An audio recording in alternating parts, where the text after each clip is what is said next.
Hello traders, most welcome to my YT channel trade with Sam पर, जहां पर हम निफ्टी और बैंक निफ्टी का डिस्कशन करते हैं नेक्स्ट डे के लिए। मतलब थर्सडे मार्केट कैसा बिहेव कर सकता है उसके ऊपर बात कर लेंगे। कल निफ्टी की एक्सपायरी है तो उसके ऊपर भी बात कर लेंगे। न्यूज़ वगैरह होगी तो पूरा डिस्कशन रहेगा। और आज भी अगर आप ध्यान से देखोगे तो जैसा कल डिस्कशन था वैसा ही मार्केट ने रिएक्ट किया है और एक रेंज बाउंड होने की कोशिश की है। और सिंपल इसको आप फर्स्ट हाफ में या पहले 1-1.5 घंटे में प्रिडिक्ट कर सकते हो कि मार्केट में क्या चीजें चल रही हैं और क्या हो सकती हैं, ऑलराइट, आने वाले टाइम फ्रेम में या इंट्राडे पर्पस पे।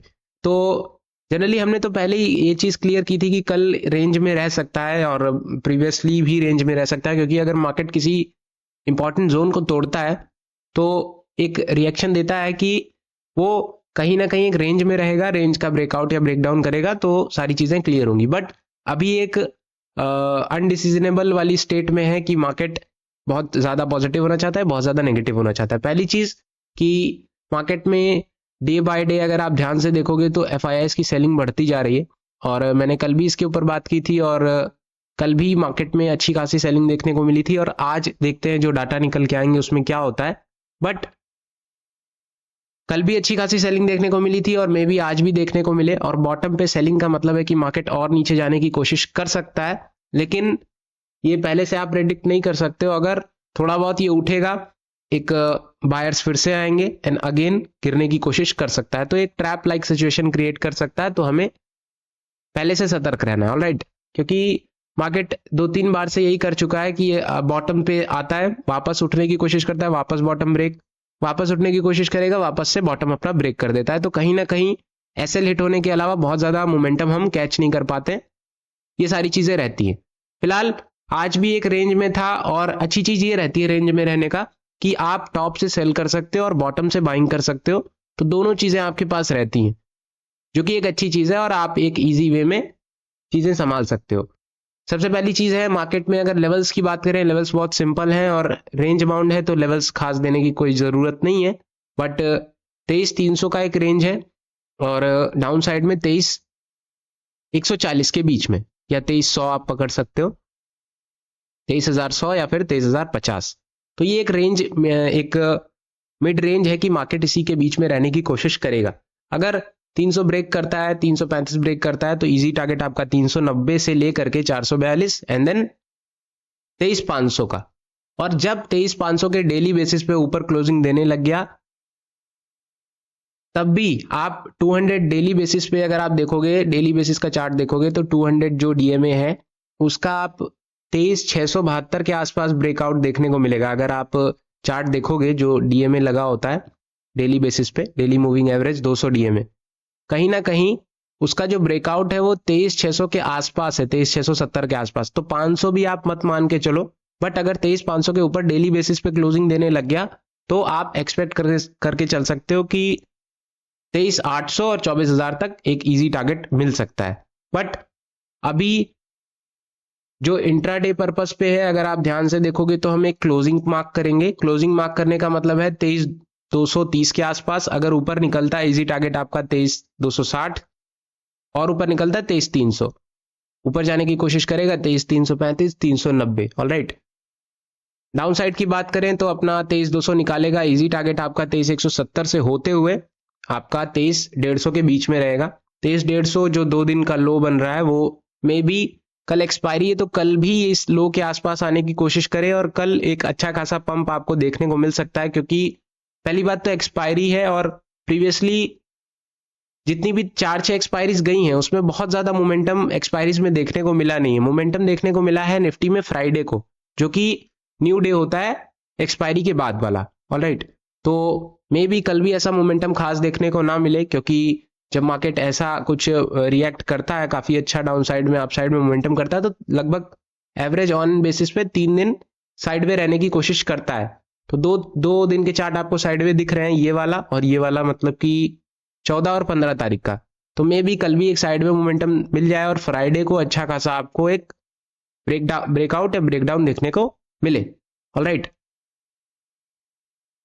डाउन साइड मैंने आपको बता दिया, इंपॉर्टेंट जो जोन रहेगा वो 23,140 रहेगा। इसके नीचे अगर निकलता है 23,90 या 88 आप पकड़ सकते हो और 23,050। इसके नीचे निकलता है तो इजी टारगेट आपका 23,000 का रहेगा, जो कि अभी तक एक अच्छा सपोर्ट है कि मार्केट इसको ब्रेक करने की कोशिश नहीं कर सकता है। बट अगर 23,000 के आसपास आता है तो ऑब्वियस सी बात है उसको ब्रेक करेगा और नीचे फिर जाने की और कोशिश कर सकता है, क्योंकि अगर 23,000 ब्रेक हुआ तो और नीचे जाने की कोशिश कर सकता है, मे बी 22,500 तक भी आ सकता है। ऑलराइट, अपसाइड भी मैंने बता दिया है। ऑप्शन चेन अगर आप ध्यान से देखोगे तो ऑप्शन चेन में आपको चीजें थोड़ी सी क्लियर होंगी। कहां पे 23,250 पे अच्छी खासी कॉल राइटिंग है, 23,300 पे अच्छी खासी कॉल राइटिंग है, 23,400 अगर आप ध्यान से देखोगे ना तो 23,300, 250 और 200 सब पे कॉल राइटिंग एक अच्छे खासे अमाउंट में, जो बता रही है कि एक रेंज बाउंड मार्केट होने की कोशिश कर रहा है। तो 23,300 के ऊपर आपको इंट्राडे पर्पस पे क्लोज करना पड़ेगा अगर इस रेंज का ब्रेकआउट चाहिए तो। ऑलराइट, बात करें पुट राइटिंग की तो कहीं ना कहीं अगर आप ध्यान से देखोगे 23,100 पे अच्छे खासे पुट राइटर्स हैं और 23,200 पे अच्छे खासे पुट राइटर्स हैं। तो नो डाउट आपका सपोर्ट भी ठीक ठाक बना हुआ है, बट वेट करना कहीं ना कहीं। अगर 23,130 अगर ब्रेक होता है तभी आप कुछ डाउन साइड में मोमेंटम क्रिएट कर सकते हैं, और बहुत ज्यादा नहीं, 23,50 तक हद है। अगर इसके नीचे निकलता है तब थोड़ी सी प्रॉब्लम क्रिएट हो सकती है। ऑलराइट, बैंक निफ्टी की बात कर लेते हैं।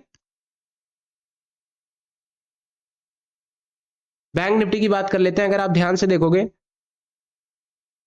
49,000 के आसपास मार्केट ने अच्छा खासा एक रेंज बना के रखा है ना।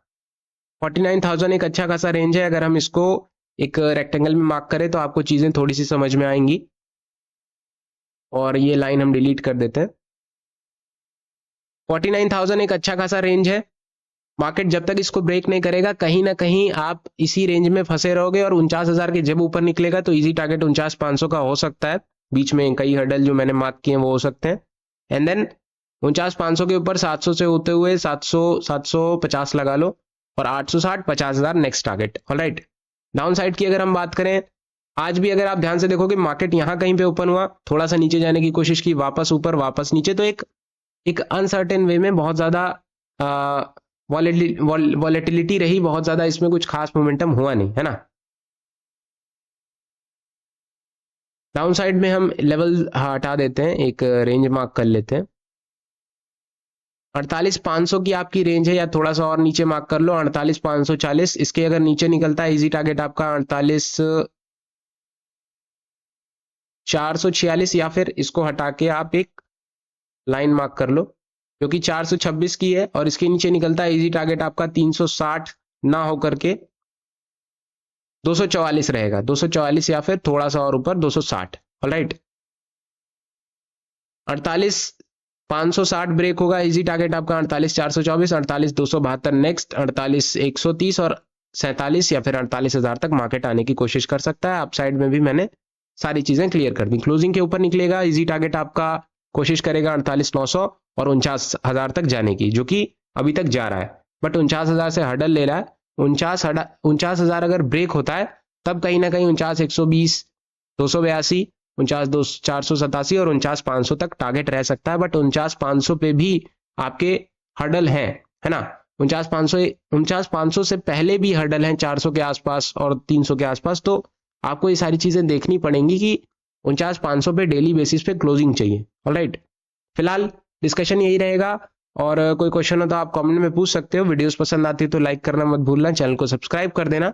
आज कोई खास न्यूज वगैरह थी नहीं, बट एक मार्केट रेंज में रहा।